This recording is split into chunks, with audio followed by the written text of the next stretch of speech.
What's the best sleeping position for longevity?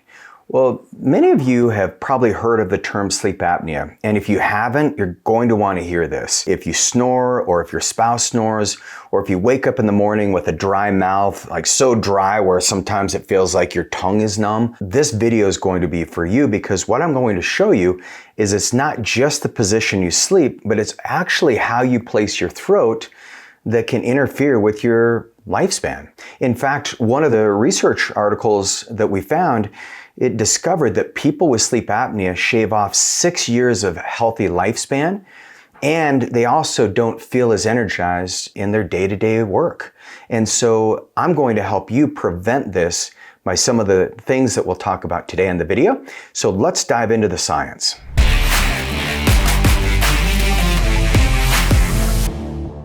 So sleep apnea, what is it? Well, it's when we fall asleep and our body starts to have either obstructive sleep apnea, where your throat relaxes and it starts to narrow, your tongue falls back and you go, you snore, and it just like makes people irritated. And if you have a partner who snores, you probably have wanted to murder them a few times. Just saying, I'm not going to call you out, but the police will be there shortly. Attempted murder is a real thing with snorers, right? I remember being at camp even when I was a kid, and there like all the snoring that was going on from the old dudes there. And these old dudes were younger than I am now.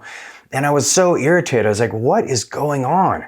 And I never really wanted to camp again after that. It put a weird taste in my mouth. So sleep apnea, the real risk is it's when your body, you stop breathing when you're sleeping. And so if you want to prevent your body from breaking down and having really poor function, there's different sleep positions that I'm going to show you can make all the difference in the world. Okay, so first of all, why do we sleep? Well, first thing that we realized is our brains need a chance to detoxify.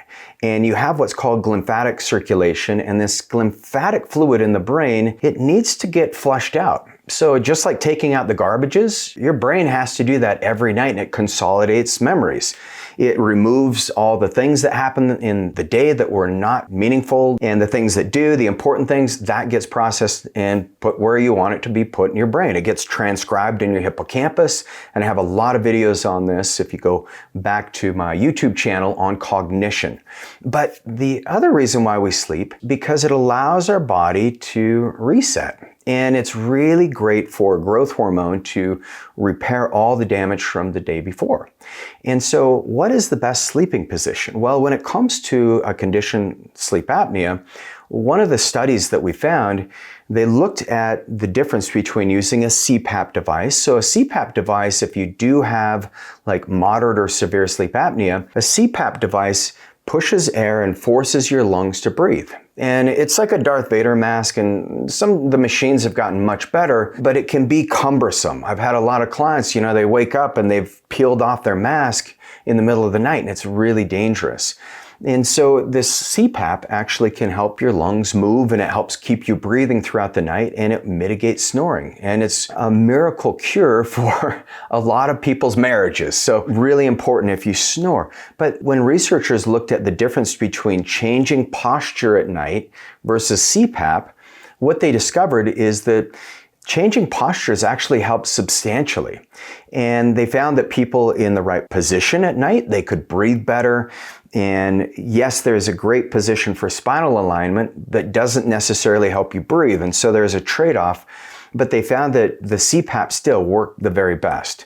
Now, you can get very easy testing for CPAP. There's a company where you can go to Night Owl and you can do a sleep apnea test that's very easy.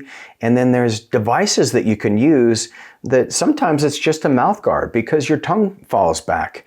And you can talk to your dentist about getting a dental appliance there.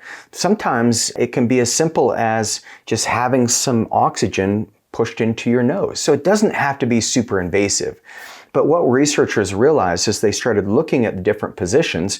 So sleeping on your stomach, that would be the absolute worst position that you can be in. Not only are you compressing your vertebrae, but you're going to make it really challenging for your body to breathe. And I know some of you probably slept on your stomach your whole life, And from a psychological perspective, it can be a protective way that we sleep. You know, when we're kids and we're afraid, we just want to bury our heads in the pillow, or we think there's a monster in the closet, maybe there is, then you want to protect yourself. And so it's a habit that we can develop early in life, but I'm going to challenge you today to start getting off your stomach. Okay, so the second way you can sleep is on your back. And in Chinese medicine, one of the things that they looked at philosophically is they said, when your heart's open to the heavens, that's when you can get the best messages from God. And maybe that's true. And it's actually one of the best positions you can do for spinal alignment is sleeping on your back. So if you have back pain or if you're working through some spinal issues, that's really good for you. But when you're sleeping on your back, similar to when you're sleeping on your stomach, your throat can start to close in. And that's what I noticed when I was sleeping on my back. I learned to sleep on my back when I was a kid. And I just found that it was a comfortable position for me. I had a lot of insomnia when I was in high school. I had 2 years where it was about 5 days out of the week. I only slept about 2 hours. So I learned that sleeping on my back was actually a way I could just get in a meditative state. And then I could sleep better. Now I realized, okay, as I got older, I started having my throat collapse. And so I did a sleep apnea test. I did an at-home test. I had the whole wiring device set up.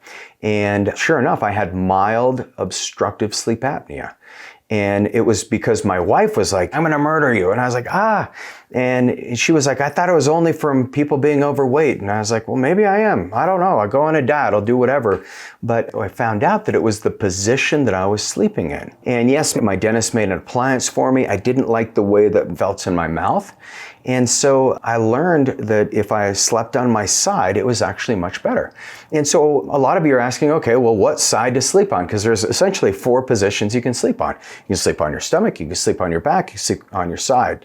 And what the research shows is the best way to sleep is on your left side. So on your left side, you get a little better flushing of the liver, which is really important at night. Your liver is creating a lot of bile so that you can break down fats in the day and detoxify. And the best thing about sleeping on your left side is you get better lymphatic circulation, so it cleans out your brain better. So the number 1 position is the left side. The second best position is the right side.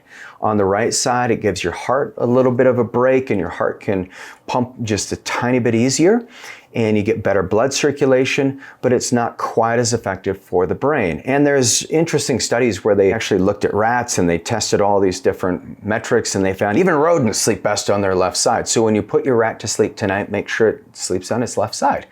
But it's actually one of the best things you can do for your brain. Now, for those of you who are like, man, well, I really need to get rid of this back pain so that I can sleep on my left side. Well, there's treatments that you can do. So one of the things before you go to bed, just do some light stretching. I have a foam roller that I have in the living room. I pull that out at night and I'll just be wrestling with the dog a little bit and I'll get my circulation going. I have these Normatec boots. For those of you who are into compression therapy, you can put Normatec boots on and get some of that capillary return. It can be so powerful for you. But make sure you do something at night to open up your spine. Maybe that's just hanging on a pull-up bar. Maybe it's just you doing some twisting exercises. It doesn't need to be more than 2 to 5 minutes. It doesn't have to be this crazy drawn out scenario, but make sure you follow the 3-2-1 method. We've talked about it a lot, but it's 3 hours before you go to bed. Make that your last meal and don't snack, just finish eating and just call it good. 2 hours before you go to bed, stop drinking fluids. Unless you love waking up to urinate at night, be my guest, but it's really not great if you're waking up to urinate. And then the 3-2-1, the 1 is 1 hour before you go to bed, just turn off all the electronics, get rid of the things that are agitating your nervous system. Now, this can be the greatest gift you give in your life because I believe the best foundation for great health is having great sleep. But what's even better is when you have great sleep, your brain feels better. Your life feels better. I mean, think of how many problems seem inconsequential after a good night's sleep. So tonight, when you go to sleep, if you want to lay on your left side, you want to put a little support between your knees. And this is really important. If you're into peptides, like I am, I like using a peptide called DSIP. It's deep sleep inducing peptide or delta sleep inducing peptide. I like doing the brain tap. So I do this kind of guided meditation and then just put a very thin pillow and just put that between your knees. And what that does is it opens up your sacrum just a little bit so you get better spinal fluid circulation. And instead of pulling your knees up towards your chest, because a lot of you're sitting through the day, and so if you're going to start sleeping on your side, your knees are going to be bent a little bit, maybe about 45 degrees, 90 degrees. Try not to bend them too much. But then if you have that pillow, I like it between my knees and then my ankles. And yes, I'm a fussy sleeper and I have everything, everything's dark. I even wear eye masks, I wear earplugs if I'm in a hotel. I make sure that there's air circulating so I'm not building up carbon dioxide as I'm breathing through the night. But get in a comfortable position, and then the next day for you side sleepers, you need a desk that you can modulate so you can stand on your desk, because most of us are sitting the majority of the day, and what happens is our hip flexors get really tight. And then when your hip flexors get really tight, you're putting more strain on your low back, on that SI joint, you put more strain on the disc space. So just by standing and sitting, you don't need to stand all day, but by moving around throughout the day, taking exercise snacks, you're going to feel a lot better in your back, and then you'll sleep so good that you won't have to worry about like cognitive decline and having Alzheimer's, because that's the thing that I've seen in the clients of mine who have had these neurological diseases. The majority of them had sleep apnea, and a lot of them had undiagnosed sleep apnea. Some studies show 38% of adults in the United States have sleep apnea. So here's your action today. Number one, follow the 3-2-1 method. Get great sleep hygiene, and then figure out what posture works best for you. You're going to need to find some kind of sleep app that can tell you if you're snoring, and it also tells you how many times you move at night. You can use the Oura Ring, you can use your Garmin watch, your Apple Watch. There's even Sleep Timer is a free app on your phone, and it's actually getting better and better at predicting the amount of REM sleep you're getting and if there's disturbances at night. And so the third thing that you want to do is find out the best position for you. Is it your right side or is it your left side? And then make sure you have that little wedge. Don't get too hot at night, because the heat can also exacerbate mucus secretion, and then that can lead to more sleep apnea. And let me know how your sleep is. And if you need some help from there, then we can help you get on the right peptides. We'll run your blood labs and see exactly what's going on. We'll also do a neural scan so we can see the amount of agitation there may or may not be in your brain. For those of you who love this video, I've got a phenomenal, well, I think it's phenomenal, but it's on the longevity gap between men and women. And I need you dudes to go watch that, because we got to start bridging the gap. You ladies will want to watch it because I want you to stay ahead of us. All right, I'll see you in the next video.